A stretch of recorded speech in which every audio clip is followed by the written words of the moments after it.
Bonjour à toutes et à tous, bienvenue pour une nouvelle édition de Fox News. Sortez vos claquettes, serviettes et crème solaire. Aujourd'hui, notre équipe vous dit tout sur la ville de Berck-sur-Mer. À l'heure où le pays se relève de la pandémie, c'est le top départ des grandes vacances. La dernière année n'a pas été facile pour les bars, restaurants et hôtels, et leurs acteurs sont impatients de voir revenir les estivants. Comment se porte le secteur touristique berquois? On en parle juste après ce reportage de Myriam Bouefong et Ilona Rosa. Depuis la levée des restrictions sanitaires, la vie reprend à Berck, que ce soit dans les bars, restaurants ou hôtels. Un restaurateur nous donne son ressenti sur la situation en ce début de saison estivale. Par rapport à l'année dernière, il est vrai qu'on est quand même dans des situations avec le Covid, c'est un peu plus compliqué, mais on sent bien que les gens ont envie de sortir, ont envie de venir au restaurant, qu'ils ont quand même malgré tout eu un manque tout l'hiver à cause du confinement. Donc espérons que ça se passe bien, mais dans l'ensemble, je suis assez confiant. Malgré tout, la pandémie n'est pas le seul facteur à influer sur le tourisme, comme nous affirme M. Weiss, gérant de l'hôtel Le Littoral. Les intempéries impactent fortement le secteur du tourisme et le manque des vacanciers britanniques se fait ressentir. En revanche, Florian Giraud, le gérant du bar Yé, se désole du manque des festivités en ce jour de fête nationale. La fête nationale qui est quand même pas une fête qu'on néglige, et pourtant pour nous Berck-sur-Mer c'est annulé et c'est dur pour nous parce que c'est quand même un manque à gagner. Le touriste a du mal à redémarrer quand même, mais les beaux jours vont arriver et je pense que ça va redémarrer sur les chapeaux de roue. Un redémarrage timide, cependant, le retour à la normale ne saurait tarder pour le plus grand bonheur des habitants de la Côte d'Opale. Et nous sommes de retour en plateau avec Monsieur Duflo, bonjour. Bonjour. Et Sundouz, bonjour. Bonjour. Sundouz, je vous en prie. Merci. Bonjour Adrien Duflo. Vous êtes conseiller en séjour, chargé de promotion et de communication à l'Office de tourisme de Berck-sur-Mer. Est-ce que vous êtes d'accord avec les propos que l'on vient d'entendre lors de ce reportage? Oui, on partage un petit peu ce point de vue. On aborde la saison avec optimisme mais aussi avec prudence. On sait que les touristes vont vouloir venir prendre l'air ici sur nos belles plages, la Côte d'Opale, et aussi se ressourcer dans la baie d'Authie. Très bien. Berck-sur-Mer fonctionne en partie grâce au tourisme. Quelle est la recette générée par ce secteur? Alors on n'a pas de chiffre exact sur les retombées économiques, mais c'est sûr que c'est énorme, hein. Après le secteur médical, Berck, c'est le tourisme. Donc on estime que pendant la saison estivale, la population est multipliée par 3 voire 4. Donc déjà ça donne un petit peu un indicateur. On est 16 000 habitants, on passe facilement à 50 000 l'été. Et forcément avec toutes les résidences secondaires, les campings, les hôtels qu'il y a à Berck, ça fait du monde. Comment est-ce que vous appréhendez la saison avec les nouvelles mesures qui vont être adoptées? Bien, on reste prudent. Après on attend forcément à chaque fois les annonces qui sont faites par le gouvernement, mais on n'est pas inquiet plus que ça, puisque on a ici un environnement naturel exceptionnel, et forcément en juillet et août le gouvernement ne va pas tout bloquer, je ne pense pas, donc et les gens vont pouvoir venir chez nous, et ici on a tout ce qu'il faut pour pouvoir les accueillir. Je vous remercie pour vos réponses. Juste avant de se quitter, est-ce que vous pourriez nous donner 3 événements incontournables l'été à Berck-sur-Mer? Oui, bah là prochainement on va avoir le Big Tour le 17 juillet, donc c'est la Banque publique d'investissement qui va venir faire des animations sur les différentes innovations qui sont faites dans plein de domaines actuellement, avec une série de concerts le soir à partir de 20h, avec notamment Fauve Auto et aussi le Frérot, Jérémy Frérot, voilà. Après on a aussi les animations Mon Village Vacances. François Goudot qui est là vous en parlera peut-être tout à l'heure. On a un programme d'animation complet pour toute la famille, tout ce qui concerne la nature, le patrimoine, le sport. Il y en a pour tous les goûts, que ce soit pour les adultes comme pour les enfants. Et puis un troisième événement, il y en a tellement, c'est compliqué de faire un choix. Choisir. Mais je dirais plutôt éventuellement la fête de la mer, parce que Berck, peu de gens le savent, mais Berck autrefois était une ville de pêcheurs importante. Et on était la première flotte de pêche d'échouage de France. Les bateaux s'arrêtaient directement sur la plage. Je vous invite d'ailleurs à aller voir le musée Vous êtes très belle toile à ce propos. Mhm. Et donc c'est une tradition. Hein. Tous les ans, au 15 août, on a une messe en plein air et la bénédiction des bateaux. C'est très sympa à aller voir. Merci pour vos recommandations. Merci. Merci à vous. Merci beaucoup, merci à vous. Alors, on l'a vu, les hôtels et restaurants ont connu une année difficile, mais il n'y a pas que. À Berck-sur-Mer, les marchés aussi ont subi la crise sanitaire. Wally Colly et Roberto Blevwood sont allés à la rencontre de ces commerçants. Au milieu des stands de fruits et légumes, fromages et d'autres produits locaux, nous avons pu échanger sur les difficultés liées à la crise sanitaire avec les commerçants des marchés de la ville de Berck-sur-Mer sur la côte d'Opale. À proximité, il n'y a pas de problème, et c'est surtout après le Covid qu'on a eu du mal. Très énervé, les gens ne voulaient pas mettre le masque, il y en a qui voulaient bien, ils ne voulaient pas faire l'attente. C'était très compliqué. Ça a été assez compliqué, hein. La bière a eu du mal à se vendre puisque plus rien n'était ouvert, donc évidemment une grosse perte de chiffre d'affaires. Ce serait bien qu'il fasse beau déjà et puis que le tourisme revienne et qu'on puisse vendre à nouveau sur la côte. Pour Sani Rose Noël, une habituée des marchés berquois, le constat est clair. Le coronavirus a entraîné une baisse d'affluence sur les commerces de la ville. J'habite à Berck depuis l'âge de 6 ans. Et puis je viens régulièrement au marché, voilà, j'aime bien le marché. Sur le marché, bien sûr, c'était limité, il y a moins de monde qui vient à cause du risque du Covid.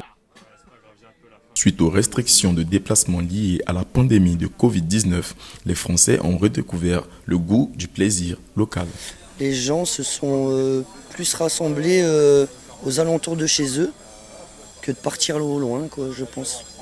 Là, on voit depuis une semaine qu'il y a beaucoup de monde d'arrivée, des gens qui ne partent pas en vacances, qui restent dans le secteur. Les marchés de Berck-sur-Mer sont ouverts tous les jours de la semaine, excepté les lundis et jeudis, l'occasion idéale de déguster les produits locaux et de soutenir les commerçants. Berck-sur-Mer propose beaucoup d'activités touristiques, dont pas mal sont liées au monde maritime. S'amuser, oui, mais il faut rester prudent, car la mer est dangereuse. Il y a déjà eu 654 noyades depuis le 1er juin, et le quart se sont conclus par un décès. Le rôle des sauveteurs en mer est donc primordial. Ces héros surveillent les plages et nous protègent. Vous vous demandez à quoi ressemble leur quotidien ? Embarqués sur un Zodiac, Sundus Boaker et Sam Dramé les ont suivis pendant une journée de formation assez intensive. Grande de 120 km de sable blanc, la côte d'Opale accueille chaque été plusieurs milliers de touristes et de kitesurfers. Connue pour ses phoques, ses falaises et son beau temps, elle l'est aussi pour ses marées capricieuses qui, en l'espace de quelques heures, peuvent piéger les touristes trop aventureux.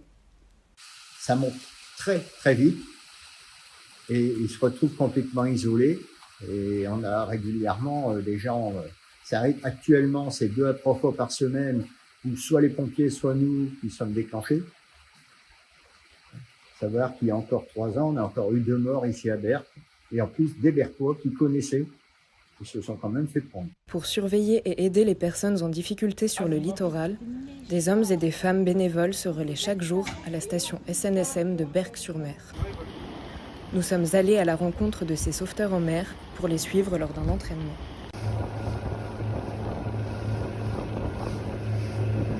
Formation appareillage du SNSE 709 et 7 personnes à bord pour exercice secteur Berck comme plage. Tout bien pris. Plusieurs fois par mois, ils se rendent en Zodiac au large des côtes pour effectuer des exercices. Aujourd'hui, au programme, le sauvetage d'une surfeuse emportée par les vagues. C'est ce qu'on appelle un SAR, donc un Search and Rescue. L'idée, c'était de simuler une personne qui était partie faire du paddle, qui n'est pas revenue à terre, et les parents ou les proches ont déclenché les secours parce que ne voyant pas revenir la personne, mais la personne n'a aucun moyen de communiquer avec les secours, ni visuellement, ni radiophoniquement. Après avoir fait un balayage complet de la zone à l'aide du GPS, ils ramènent la victime au bord du Zodiac à l'aide d'un filet. Ils lui prodiguent ensuite les premiers secours, comme nous l'explique Arthur, bénévole à la SNSM. La prise en charge des premiers secours, parce qu'on est un premier maillon de la chaîne des secours. Nous, on a des équipiers secouristes à bord qui sont formés au secourisme. Et eux, ils vont prendre la victime en charge, directement passer les bilans aux équipes compétentes à terre. De retour à terre, L'entretien du matériel est primordial afin de le rendre toujours disponible en cas d'appel à mission.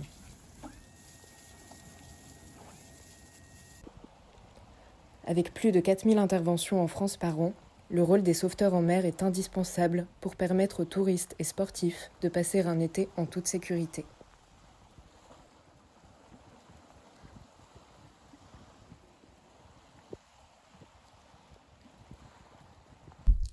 L'air de la mer, ça creuse. Alors quoi de mieux qu'une petite gourmandise pour le goûter par exemple? La confiserie Le Succès Berquois fêtera ses 100 ans l'année prochaine. Un établissement qui reste en famille, et ce depuis 4 générations. Comment fabrique-t-on les berlingots et autres sucreries vendues sur place? Nos équipes sont allées voir tout ça pour vous. Situé non loin de la Grande Roue de Berck, le Succès Berquois attire en tout temps nombre d'amateurs de bonbons. Jean-Yves Matifa, confiseur depuis une trentaine d'années, ne se destinait pourtant pas à reprendre l'affaire familiale. J'ai un CAP de navigation fluviale, j'étais pas du tout parti pour faire ça, je pensais pas du tout faire ça. Et puis un jour, j'avais plus de bateau, ma maman m'a dit écoute, viens faire une saison avec moi. Et puis là, j'ai vraiment commencé à apprendre et j'ai commencé à découvrir vraiment ce métier et ça m'a plu et je suis plus jamais reparti. Ouvert en 1922, le magasin Bonbons des Pyrénées rencontre un franc succès, si bien que l'entreprise sera renommée le Succès Berquois. À l'origine, 8 saveurs de bonbons étaient vendues, il en existe maintenant 36. Notre devise familiale, c'est de préserver ces techniques anciennes. C'est de garder ce patrimoine, ce qu'on appelle le patrimoine vivant culinaire. Et on fait partie du monde culinaire français, du savoir-faire français.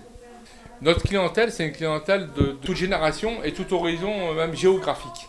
Les après-midi, l'artisan veille à partager la confection de ses bonbons au public, passionné par son métier, et explique minutieusement les étapes de fabrication. Pourquoi les gens viennent chez nous par rapport à un autre endroit? Pourquoi les gens viennent assister à la fabrication? Parce que c'est très rare, on est très peu en France à faire ça, et les gens veulent justement, plus ça va, les gens veulent le produit authentique. Les gens ont besoin d'être rassurés, les gens ont besoin de voir ce qui se passe. Nous, on montre tout, ou presque tout, et il y a un retour du besoin de découvrir, redécouvrir les anciennes méthodes de travail. La confiserie historique de Berck fêtera ses 100 ans l'année prochaine. Jean-Yves espère obtenir le label national entreprise du patrimoine vivant. Et merci à Aurélie Baumann, Amy Cousin, Flora Granchette et Roberto Blevout pour ce superbe reportage. J'ai été rejoint en plateau par mon ami Wally Colli. Si vous venez d'arriver à Berck-sur-Mer et que vous ne savez pas quoi y faire, cette chronique est pour vous. Alors c'est l'heure de suivre le guide avec Monsieur Wally Colli. Bonjour Daniel. Alors aujourd'hui, je vous emmène à la découverte de quelques activités estivales pour passer un agréable moment dans la ville de Berck-sur-Mer. Berck-sur-Mer est une station balnéaire située dans la région Hauts-de-France qui dispose de loisirs incroyables pour vous permettre de passer un séjour inoubliable sur les lieux. D'abord, la découverte de Berck peut se faire par la visite du musée d'Opale du Sud, situé rue de l'Impératrice. Ce musée historique possède donc de nombreuses collections archéologiques régionales ainsi que des peintures datant de fin du 19e siècle. Vous pourrez d'ailleurs y découvrir des œuvres telles que les pêcheuses de crevettes de Charles Roussel ou encore le retour de pêche de Georges Chargé et bien d'autres œuvres. Aussi, vous pourrez contempler Berck et la baie d'Otille à seulement 6 € pour les adultes et 5 € pour les enfants grâce à la Grande Roue située place de l'Entonnoir. D'ailleurs, je vous conseille d'y aller en fin de soirée pour contempler la vue de Berck toute la nuit et profiter de tous ses avantages. Un très beau coucher de soleil. Bien sûr. Aussi, comment arriver à Berck et ne pas vérifier ou du moins voir nos magnifiques phoques qui sont sur la baie d'Otille. Ces beaux animaux marins sont visibles sur la côte à marée basse, l'occasion pour les Becquois et les touristes de découvrir ou redécouvrir ces créatures marines. Eh bien, merci beaucoup Wally pour ces suggestions d'activités dont on parlera bien sûr en deuxième partie d'émission. Ne changez pas de chaîne, restez devant votre écran, on se retrouve juste après ça.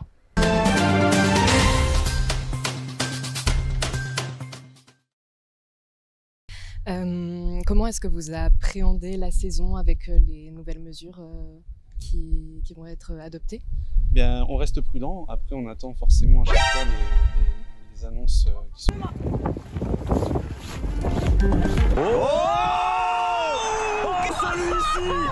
Celui-ci, il est absolument magnifique. Hier, on s'est couché hyper tard et on va faire du charavol aujourd'hui. Je vois que vous êtes avec des micros. On est en train de tourner, madame. Je suis désolé. Excusez-moi, on vous voit et les gens ils se demandent ce que vous faites. Pas de souci. On a testé pour vous avec Guy. Et voilà, on y trouve de tout ce dont on a besoin. Et c'était quoi la... Ah non les gars, je suis en train de bugger. C'était quoi la question que j'avais prévue? Désolé madame, je suis en train de bugger. C'est la première fois que je fais ça. Attendez. Les gars, j'ai oublié. Pardon. De toute façon, il faut passer au montage. En amplifiant le bruit du sang qui circule dans les vaisseaux de l'oreille. Ce bruit...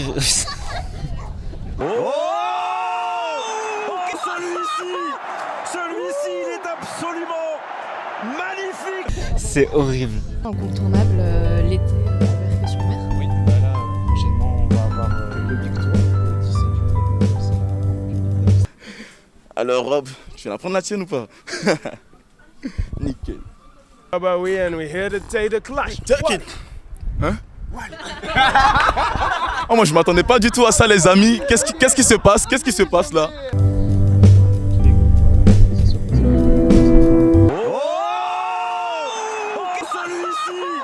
Celui-ci, il est absolument magnifique. Et nous sommes de retour pour la deuxième partie de Fox News, le magazine de Berck-sur-Mer. Berck-sur-Mer, une ville connue pour ses pêcheurs. Nous avons rencontré plusieurs férus de cette activité qui nous parlent de leur quotidien. Si vous vous baladez sur la baie d'Auchy, vous croiserez sûrement Stéphane. Botte aux pieds et canne à pêche à la main, il s'adonne à sa passion. À 70 ans, ce menuisier connaît la marée comme sa poche et cumule les victuailles. Je pêche à Berck depuis un demi-siècle. Moi, j'ai toujours été attiré par la pêche, même en étant gamin. Je pêchais dans la rivière à côté de chez moi, et puis c'est comme ça que ça c'est venu, quoi. Et puis c'est l'instinct aussi que je tiens sûrement des hommes préhistoriques, parce que bon, je pêche plus pour pas par nécessité, mais c'est ancré en moi. Dans son attirail, hameçon, fil, appât, Stéphane a le kit idéal du pêcheur. Et il a aussi su faire preuve d'un peu d'ingéniosité et de beaucoup de fantaisie. Et je fais des anti-emmêleurs avec des bâtons de sucette. Mais dans la quête de poissons, la compétition est rude. Les pêcheurs ne doivent pas seulement rivaliser les uns avec les autres, mais ils doivent aussi faire face à des adversaires marins. Oui, alors les phoques, c'est un gros problème, parce que bon, moi, il y a une trentaine d'années, il n'y en avait pas beaucoup. Il y avait une dizaine de phoques, mais là, on est arrivé à plus de 100 phoques, 150 peut-être même.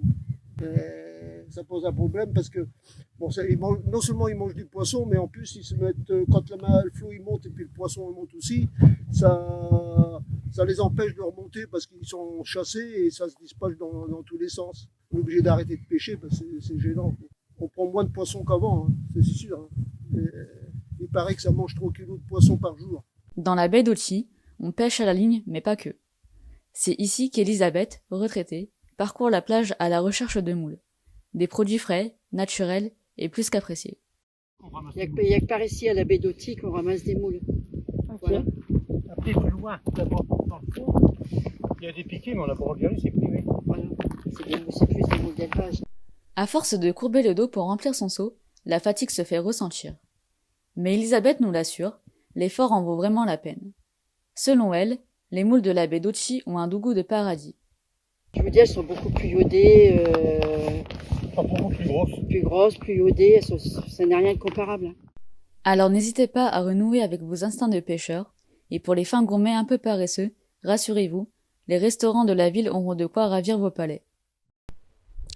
On ne pouvait pas faire une émission sur Berck-sur-Mer sans parler des phoques, bien sûr. Présents uniquement sur la côte d'Opale, ils attirent des vacanciers chaque année, et comme on vient de le voir, les pêcheurs les détestent. Il existe plusieurs circuits pour les observer dans leur milieu naturel. Située entre le Pas-de-Calais et la Somme, la baie d'Auchy a été acquise par le Conservatoire du littoral entre 1986 et 2003, du fait du milieu naturel diversifié qu'elle abrite. On a ici un site d'observation totalement exceptionnel. Vraiment, je n'en connais pas de meilleur en Europe. Nous sommes sur les régions des côtes françaises où il y a le plus de phoques, et phoques vaumarins, et maintenant phoques gris. Le phoque gris est également présent sur la pointe Bretagne, vers le Finistère et dans la mer d'Iroise. Un tourisme non responsable peut avoir des conséquences non négligeables sur la préservation de l'espèce. Quand des personnes vont trop près, à pied, avec une embarcation type kayak, pirogue, ou maintenant avec des drones, ou des vélos, bref, si jamais le jeune se retrouve séparé de sa mère et que le contact n'est pas rétabli rapidement, alors le jeune risque d'en mourir. Parce que si à un moment donné, la femelle se sent menacée elle aussi, son réflexe sera de sauver sa vie. Elle aura l'opportunité de produire de jeunes phoques toutes les autres années qui lui restent à vivre jusqu'à sa mort. Et au pire, celui-là est perdu. On peut admirer 2 espèces de phoques en baie d'Authie, dont une de très gros calibre. Donc lui est beaucoup plus costaud, c'est entre 1m70 et 2m50. Et il fait à peu près le double de poids, donc 120 à 150 kg pour les femelles et 200 à 250 kg pour les mâles. Donc c'est catégorie poids lourd en matière de boxe. Voilà, c'est pas un poids plume. Pour veiller au maintien d'un écosystème stable, des mesures sont mises en place depuis plusieurs années afin d'assurer la sécurité des phoques. Le meilleur moyen pour observer les phoques et leurs déplacements, c'est de les équiper d'une balise qui permet de les suivre par GPS. Là, vous avez un phoque, autre moyen plus rudimentaire, qui est équipé d'une plaque d'immatriculation, en quelque sorte, une plaque avec un numéro. D'accord ? Un phoque, quand il est pris en charge par l'homme, dans un centre de soins, avant d'être relâché, on lui met une telle plaque. De sorte que si on arrive à bien le voir comme ça dans la nature, on peut savoir à quel individu ça correspond. C'est une manière de cumuler au fur et à mesure des observations, des informations sur les déplacements de cet animal. Une minorité de pêcheurs sont en faveur d'une régulation de l'espèce, pensant que celle-ci nuit aux poissons. Or, grâce, entre autres, aux balises de traçage, on sait que seulement 3 kg de poissons par jour suffisent à nourrir un phoque adulte. La diversité des espèces de la baie d'Authie peut donc rester pérenne. Merci à Elsa Yegavian, Aline Fleur-Guitti, Sundus Boaker et Dorian Valentin pour ces magnifiques images de phoques. Des phoques qu'on peut d'ailleurs retrouver dans les salles obscures. L'association berquoise des Amis du Cinéma projette depuis plus de 40 ans des films d'art et d'essai, mais aussi des archives de la ville. Alors comment la CAP fonctionne? À quoi ressemblait Berck-sur-Mer dans les années 50? On vous donne des réponses dans ce sujet préparé par Soraya Sharma et Elisa Langlard-Lecomte. Nous avons franchi les portes du Cinos, un espace de projection de films d'art et d'essai, mais pas que. On y retrouve aussi d'autres œuvres plus actuelles, tout comme des images historiques d'archives de la ville de Berck. Monsieur Alain Goyon, président de la BAC, Association berquoise des Amis du Cinéma, nous en dit plus. Le film était entreposé dans les sous-sols de la piscine de Berck. Une année, la piscine de Berck brûle, et donc on retrouve en sous-sol, intact dans des armoires, ce film avec quelques versions différentes. Et les gens ont redécouvert un film qu'on avait totalement oublié. Donc il fallait restaurer, voilà. Et donc c'est à partir de là que la BAC a produit et financé la restauration du film. Après avoir découvert ces images sur l'histoire de Berck depuis 1930, Monsieur Goyon et son association ont décidé de rafistoler le film et de le projeter dans des festivals comme celui de la mer et du cinéma. Autre loisir, cette fois-ci un peu plus physique. Quelque chose qu'on ne fait presque nulle part ailleurs. Le canoë maritime, et non pas sur rivière, est un loisir très apprécié à Berck-sur-Mer. Nous avons donc été tester pour vous cette activité. Et c'est Dounia Karabi et Ilona Rosa qui se sont jetés à l'eau, accompagnés de Flora Granchette et Maura Dalache. Salut, c'est Dounia et Ilona. Aujourd'hui, on a testé pour vous le club de canoë-kayak de Berck. Ici Dounia reporter. Regardez, ah putain non, c'est des coquillages. Mais qu'est-ce que tu fais, wesh? Et qu'est-ce que t'en as pensé de notre performance professionnelle, bien sûr? Ça va. C'est un peu de mal à se diriger, mais il faut pratiquer. Le coup de pagaie, il vient pas tout de suite, en fait.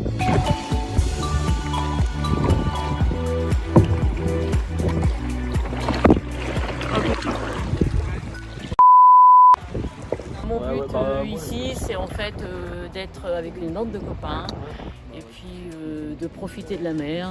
Ici, dans la baie de l'Authie, qui est un espace très sauvage et très naturel et très très joli. J'adore. Les pilotes. Pour arriver jusqu'ici, pas forcément tout droit.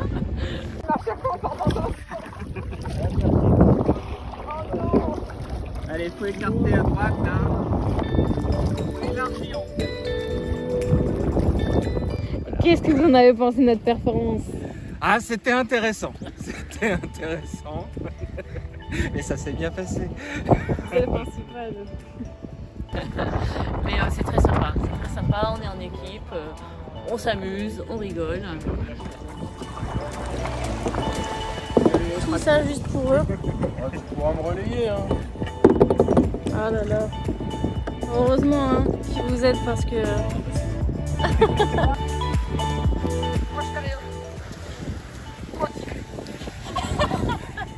Allez Dunia, allez. T'inquiète. Les hommes. C'est ça hein. Les hommes avec un Z. Des hommes ou des omelettes?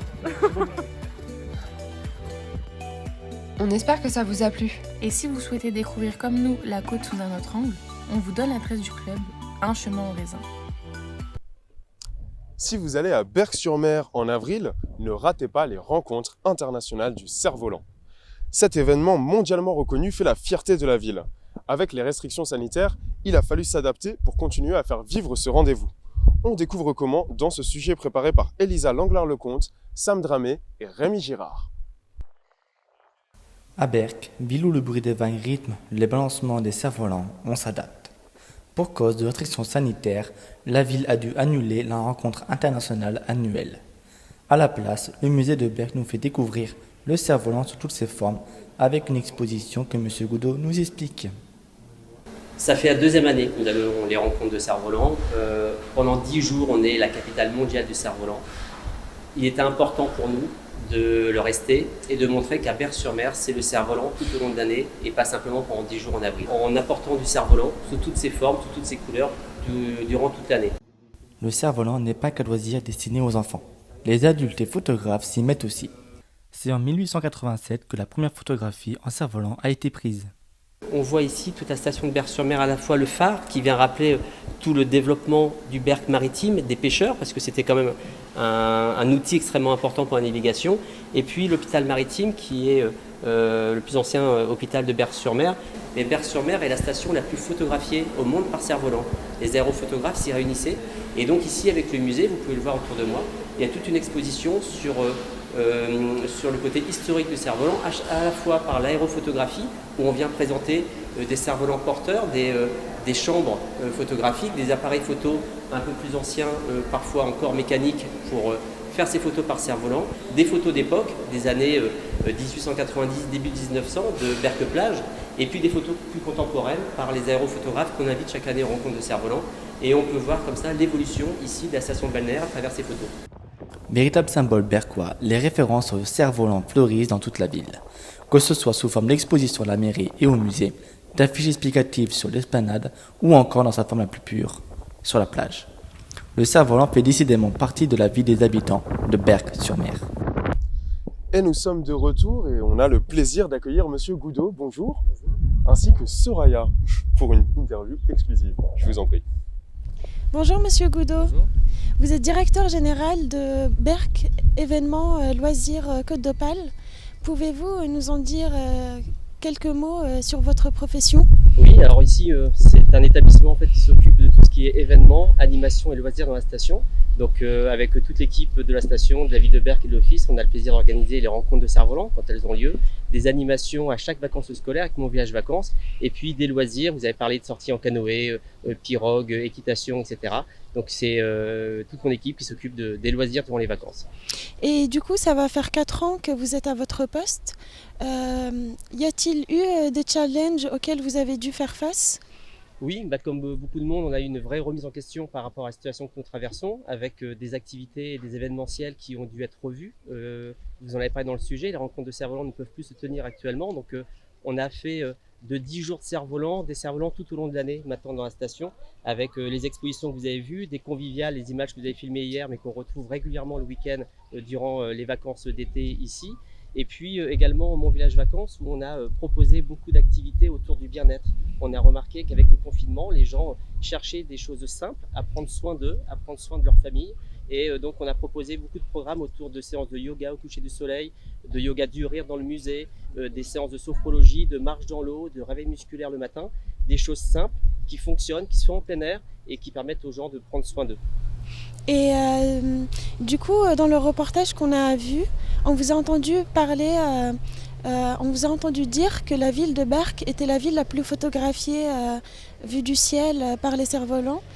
Pouvez-vous nous parler du principe de l'aérophotographie et comment le monde est attiré par la ville de Berck? Oui, alors c'est un peu une belle histoire ici.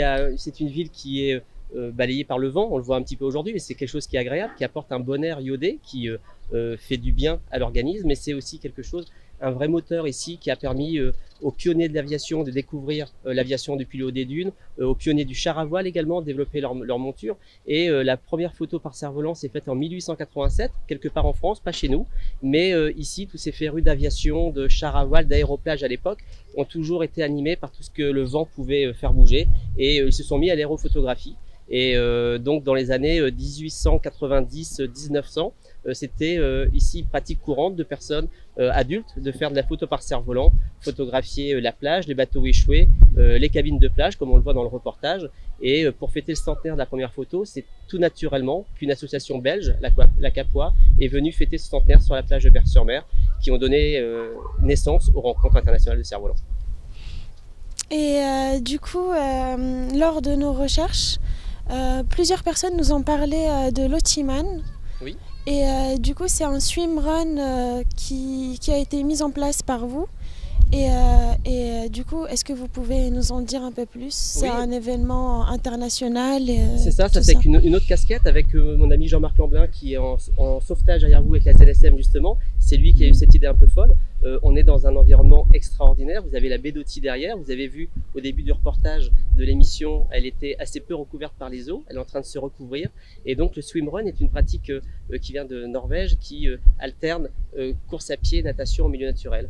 Donc c'est comme le triathlon sans le vélo, mais les personnes courent ici sur la plage, dans les dunes, et traversent l'Oti, traversent ici la baie d'Oti, nagent en mer, en rivière, et donc on alterne comme ça pour faire à peu près 35 km de course à pied et 5 à 6 km de natation pour le parcours le plus long. Et c'est une épreuve qui s'est déroulée il y a 3 semaines, qu'on a réussi à maintenir malgré les conditions sanitaires, et c'est une épreuve qui est devenue effectivement internationale et qui se passe tous les ans ici au mois de juin à Berck-sur-Mer. Merci. Et du coup, pour conclure, est-ce qu'il y a d'autres événements mis en place cet été dont vous voudrez nous parler? Oui, donc ce week-end, on accueille le BPI Tour, qui est un des rares événements qui peut se tenir actuellement avec du concert gratuit avec Jérémy Frérot et d'autres personnes qui vont venir dans un contexte sanitaire c'est difficile, avec une enceinte et une sécurité à l'entrée. Et aujourd'hui, comme tout le monde, on est sur les annonces qui ont été faites. On attend de voir un petit peu comment l'été va se mettre en place, mais nous, on prévoit de nombreuses animations, des spectacles d'art de la rue, de concerts, et on mettra les moyens qu'il faut en termes de sécurité pour que les personnes ici en vacances puissent profiter au mieux de leurs vacances avec toutes les animations que nous allons proposer. Merci beaucoup, Monsieur Goudot. Merci à vous. À toi, Daniel. Merci à vous deux. Et maintenant, un instant détente avec Anthony qui nous fait sa chronique. C'est l'heure de Pas bête la question. On s'est déjà tous posé des questions que l'on pense stupides. Mais détrompez-vous, aucune question ne l'est. Aujourd'hui, nous sommes à Berck-sur-Mer et je vais tenter de vous apporter des réponses à des questions que tout le monde se pose en rapport avec la plage. La plage de Berck est faite de sable, mais il existe des plages de galets. Est-ce que tu peux nous expliquer pourquoi cette différence? Tout d'abord, le sable c'est quoi? Le sable, globalement, ce sont des débris de coquilles et des débris de roches qui ont été réduits au fil du temps par l'action de l'érosion. Les galets sont liés à l'érosion des falaises littorales. Lorsque les falaises sont érodées, des pans de roches s'effondrent, donc des volumes importants de craie s'effondrent en mer. Ils vont être transportés par des courants marins sur le littoral et vont s'accumuler dans des zones à proximité et former des galets. Merci Anthony, je ne le savais pas du tout. Et en me baladant sur le bord de mer, j'ai pu apercevoir des phoques qui se prélassaient sur le sable, sous le soleil. Pourquoi y a-t-il des phoques à Berck-sur-Mer? Eh bien, une colonie de phoques s'est installée il y a bien longtemps dans la baie d'Oti. La baie d'Oti est un espace idéal pour ces mammifères car le banc de sable leur apporte repos, chaleur et protection. Et la mer leur offre du poisson à volonté, ce qui leur permet de mettre bas et de nourrir leurs petits. Les phoques se reposent sur le banc de sable afin de récupérer assez d'énergie pour chasser lors de la marée haute. Leur activité favorite leur demande beaucoup d'énergie, il est donc vital pour eux de se reposer et de stocker de la graisse afin d'être prêts pour l'hiver. Allez, une petite dernière question. Pendant ma promenade, j'ai ramassé quelques coquillages. Comme tout le monde, je les ai mis à mon oreille et là, surprise, le bruit de la mer. Comment est-ce possible ? On a tous déjà approché un coquillage de son oreille pour entendre le bruit de la mer. En réalité, le bruit que l'on entend à l'intérieur d'un coquillage n'est pas le doux murmure des vagues, mais le bruit de la circulation sanguine. Le coquillage va agir comme une caisse de résonance en amplifiant le bruit du sang qui circule dans les vaisseaux de l'oreille. Ce bruit ressemble à un bourdonnement régulier que l'on peut faire varier en éloignant ou en approchant le coquillage de son oreille. Merci beaucoup Anthony et merci également à Aline Fleur, Elsa et Tao pour la mise en place de ce duplex. J'ajoute qu'un coquillage peut en cacher un autre. Attention donc pour les amateurs de char à voile. Et oui, le char à voile, une activité phare de la côte. Vent et sensations garanties à pratiquer seul ou entre amis, on n'a pas pu résister à la tentation. Notre JRI aventurier Salim, accompagné du grand Mourad et de la talentueuse Flora, ont testé pour vous ces cartes des mers. Non mais laisse-moi. Non, ça change absolument rien. Ah bah si. Juste le filmer en train de galérer avec son casque. Je suis fatigué, hier on s'est couché hyper tard et là c'est parti, hein, on va faire du char à voile aujourd'hui donc on verra bien. Là on attend pour se mettre en route et on partira quand la dame nous le dira. Il lance dans le mât, comme ceci.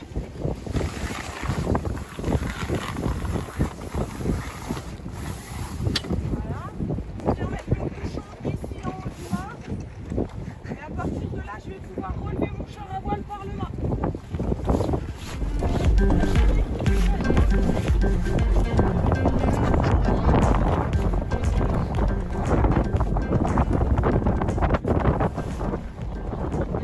Oh là là. Que des anses. On a récupéré la voile. Ouais.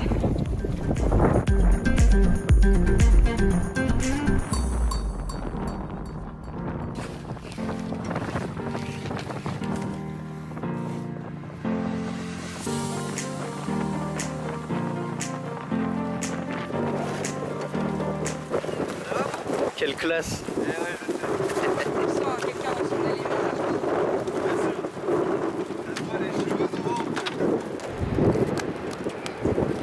Salim! Tu penses que tu vas te casser la gueule ou pas? Ouais, peut-être. Est-ce que tu penses qu'il va se casser la gueule? Sans doute. Pas très rapide le garçon. Ouais, non. C'est un démarrage à rentron. Plus vite garçon! Il est un peu plus vite déjà. Donc là je ressors tout juste du char à voile, donc à Léol Club. Franchement c'était un super bon feeling. Franchement le char c'est super. Si vous avez l'occasion de le tester, franchement foncez parce que ça vaut vraiment le coup. Donc là ici on est du coup comme je disais à Léol Club, c'est à Berck-sur-Mer et je suis fatigué. Bon, on espère que Salim va bien, hein, on n'a pas de nouvelles depuis le tournage. Et un grand merci à l'Éole Club de Berck-sur-Mer pour nous avoir fait découvrir le char à voile.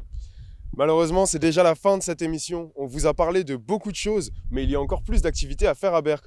Nous n'avons pas mentionné le musée d'Opale par exemple. Ne vous inquiétez pas, vous pouvez retrouver tout ça sur nos réseaux sociaux, PAM Média et Couleur d'Opale, sur Facebook et Instagram.